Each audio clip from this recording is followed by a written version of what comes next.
राज्य की भविष्य की चिंता में बड़े दुखी हो गई। कालांतर में राजा के कन्या उत्पन्न हो गई। वह समय के अनुसार बचपन व्यतीत करके युवा हो गई, विवाह योग्य आयु की हो गई। राजा अपनी कन्या के विवाह का परिणाम सोच करके बड़े दुखी हो गए।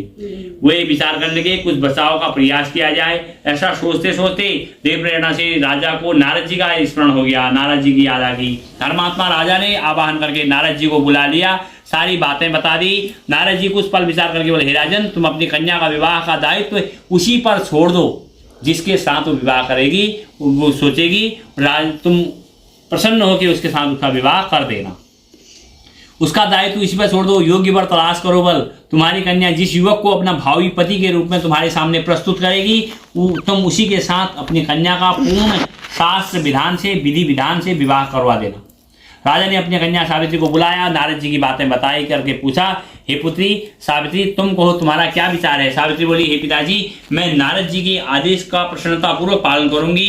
राजा को कुछ सांत्वना प्राप्त हुई। अब राजपुत्री सावित्री सखी, सहेली, दास दासियों, अनुचरों सहित होने वाले पति को योग्य व्यक्ति की तलाश करने लगी। ढूंढने में प्रवण करना प्रारंभ कर दिया। अनेकों नगरों में गई, वन प्रांतों में गई। सावित्री एक छोटे से रमणीक जंगल में पहुंच गई। वहां पहुंचकर सावित्री ने अपना रथ रुकवाया, कुछ देर प्रकृति की सुंदरता देखी। उसके बाद सावित्री विश्राम करने लगी। आंखें खुलने पर एक वृक्ष पर की डाल पर एक कुल्हाड़ी से लकड़ी काटता हुआ एक बलिष्ठ युवक दिखाई दिया उसको। उस युवक को देखकर सावित्री का ध्यान उस युवक के चेहरे पे, उसके भावों पे, उसके मुख की आकृति पे और स्वभाव का अध्ययन करती रही। युवक का मौन होकर निरीक्षण करते हुए काफी समय के बाद सावित्री ने अपने अनुचरों को युवक को बुलाने के लिए भेज दिया। सावित्री द्वारा बुलाए जाने पर सत्यवान उसके पास पहुंच गया।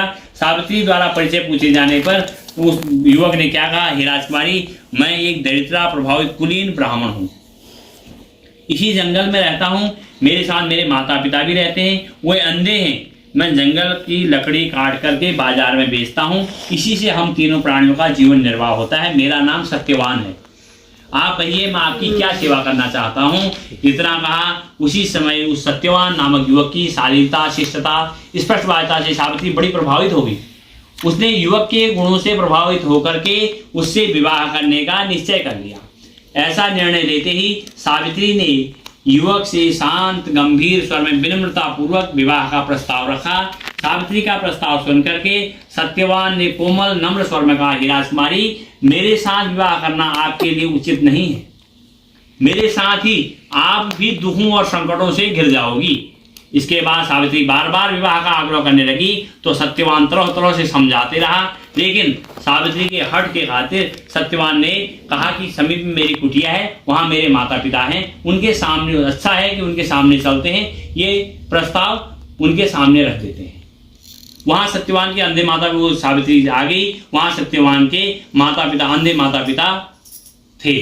सावित्री को तरह तरह से उनने भी समझाया, पर सावित्री अपनी ओर से तरह तरह से आसक्त करके विवाह के लिए स्वीकृति प्राप्त कर दी। उसने सत्यवान ने भी विवाह के लिए स्वीकृति दे दी। सत्यवान की कुटिया से लौटकर सावित्री अपने माता पिता के पास पहुंची। वहां नारद जी बैठे हुए थे और उसने सब वृतांत अपने पिताजी को बता दिया। तो नारद जी बोले, बालिका, तुमने सत्यवान को बहुत अच्छा, गुणवान, रूपवान, सदाचारी, सज्जन युवक को तो ढूंढ रखा है, परंतु मगर उसमें एक अवगुण है, वो विवाह के 1 वर्ष के बाद ही उसकी मृत्यु हो जाएगी। इसलिए सावित्री, तुम अपने लिए पुनः किसी अन्य व्यक्ति को चुन लो। सत्यवान जो है अल्पायु है, कम ही उम्र में चले जाने वाला है। नारद जी की बातें सुनकर सावित्री बोली, हे नारद जी, मैं देवताओं के भय से, दैव भय से धर्म विमुख तो नहीं हो सकती हूँ। हिंदू नारी हूँ। जीवन में एक ही बार अपने पति का चुनाव करती हूँ। मैं सत्यवान को अपना पति चुन चुकी हूँ। अब वचन भंग का पाप नहीं करूंगी। नारद जी ने सावित्री को और सावित्री के पिता ने भी और नारद जी ने भी तरह तरह से समझाया सावित्री को, मगर सावित्री सत्यवान से ही विवाह करने पर दृढ़ रही। और तो नारद जी ने कहा, देवी तुम्हारा कल्याण हो और तुम्हारा जीवन सुखी हो। ऐसा कह करके नारद जी चले गए। नारद जी आशीर्वाद देकर विदा हो गई। सावित्री की इच्छा अनुसार उसके पिता ने उसका विवाह सत्यवान के साथ कर दिया। सावित्री को मालूम था 1 वर्ष के बाद उसके पति की मृत्यु हो जानी है। वैसे में शंकर भगवान को अगर प्रसन्न कर दिया जाए, शिव जी होनहार को मिटा देते हैं। इसलिए शंकर भगवान की अगर पूजा कर दी जाए तो सारे विधाता के विधान को भी शंकर भगवान बदल सकते हैं। सब प्रकार से निश्चय रही सावित्री भक्ति पूर्वक शंकर भगवान की आराधना करने लगी। सत्यवान के लिए सावित्री पूर्ण मनोयोग से शिव जी की आराधना करती रही। जब सत्यवान की आयु का केवल 7 दिन रह गए थे, सावित्री तीव्रता से व्रत करने लगी, भगवान को प्रसन्न करने लगी। सावित्री का भक्ति प्रसन्न होकर भगवान शंकर उसके सामने प्रकट हो गए। मैं तुम्हारी भक्ति से प्रसन्न हूँ, मुझसे मनोवांछित वर मांगो, शंकर भगवान बोले। तो सावित्री बोली, भगवान मेरे पति की आयु के 2 ही दिन शेष गए, उनकी जीवन दान कर दो, उनकी रक्षा का युक्त उपाय बताएं। भगवान शंकर बोले, कल ज्येष्ठ की अमावस्या का दिन, कल ज्येष्ठ की अमावस्या के दिन भक्ति पूर्वक बट वृक्ष की पूजा करने से तुम्हारी मनोकामना पूर्ण होगी। सावित्री ने बट वृक्ष की भक्ति पूर्वक पूजा करी और रात्रि जागरण किया। दूसरे दिन प्रातःकाल जब सत्यवान जंगल में लकड़ी काटने जाने लगा, सावित्री भी जिद करके उसके साथ चली गई। लकड़ी काटने के लिए सत्यवान एक वृक्ष पर चढ़ा। उस डाल को काटने के लिए कुल्हाड़ी चलाते सत्यवान के सिर में जोर का दर्द हो गया। वह वृक्ष से नीचे उतर आया। सावित्री से बोला, मेरे सिर में पीड़ा हो रही है, मैं आराम करना चाहता हूँ। पतिव्रता धर्मपरायण सावित्री चिंतित होने लगी। सत्यवान कुछ ही देर में मूर्छित होकर अचेत हो गया। तभी सावित्री ने अपने सम्मुख एक दिव्य पुरुष को देखा। उस दिव्य पुरुष को देखकर सावित्री ने पूछा, आप कौन हैं? उसने उत्तर दिया, मैं यमराज हूँ। तुम्हारे पति की आयु पूर्ण हो चुकी है, समाप्त हो चुकी है। मैं उनके प्राण लेने के लिए आया हूँ। अपनी बात समाप्त करके यमराज सावित्री की गोद में अचेत पड़े हुए सत्यवान के प्राण लेकर प्रस्थान किया। मगर सावित्री भी यमराज के पीछे पीछे चल पड़ी। यमराज ने सावित्री को अपनी ओर आते हुए देखा, बार बार मना किया, पर सावित्री नहीं मानी। जब यह यमराज के पीछे बहुत दूर तक चली आई तो अपना पीछा छुड़ाने के लिए धर्मराज ने उससे कहा, यमराज बोले, अपने पति के प्राण दान के अलावा अन्य कोई 3 वरदान तुम मांग लो और चले जाओ, मगर प्राण दान नहीं करूंगा, बाकी और 3 वरदान मांग लो वापस। तो सावित्री धर्मराज इस पर सावित्री बोली, हे धर्मराज, पहला वरदान, मेरे अंधे सास ससुर हैं, उनकी आंखें खुल जाए, नेत्रवान हो जाए। धर्मराज बोले, एवमस्तु, तो ऐसा ही हो। सावित्री ने दूसरा वरदान मांगा कि मेरे सास ससुर का जो पहले राज्य था, वो खोया हुआ राज्य उनको मिल जाए। धर्मराज बोले, तथास्तु, ऐसा ही हो। इसे भी स्वीकार कर दिया 2 वरदान। अंत में तीसरा वरदान मैं मांगती हूँ कि मैं पुत्रवती हो जाऊं।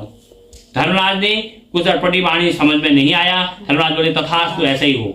ऐसे ही हो करके वरदान देकर धर्मराज शीघ्रता से आगे बढ़ गए। कुछ दूर जाने के बाद धर्मराज ने देखा, पीछे मुड़कर देखा, सावित्री अभी भी पीछे चली आ रही है। इस पर क्रोधित हो गए हो। धर्मराज बोले, मैंने तुम्हारे 3 वरदान दे दिए हैं, स्वीकार कर लिए, फिर तुम मेरे पीछे क्यों आ रही हो? सावित्री बोली, भगवान, आपने मुझे पुत्रवती होने का वरदान तो दे दिया, फिर भी आप मेरे पति के प्राण लेकर जा रहे हो। पति के बिना मैं कैसे पुत्रवती बनूंगी? सावित्री का तर्क सुन करके अपने वरदान देने की गलती का अनुभव किया धर्मराज ने। बौखला गई, पुनः संयत हो गए, बोले, सावित्री, बड़ी चतुरता से तूने मुझे धर्म संकट में डाल दिया है। जाओ, वरदान तो असत्य नहीं होगा, अपने पति के पास जाओ, तुम्हारे पहुंचते ही सत्यवान जीवित हो जाएगा।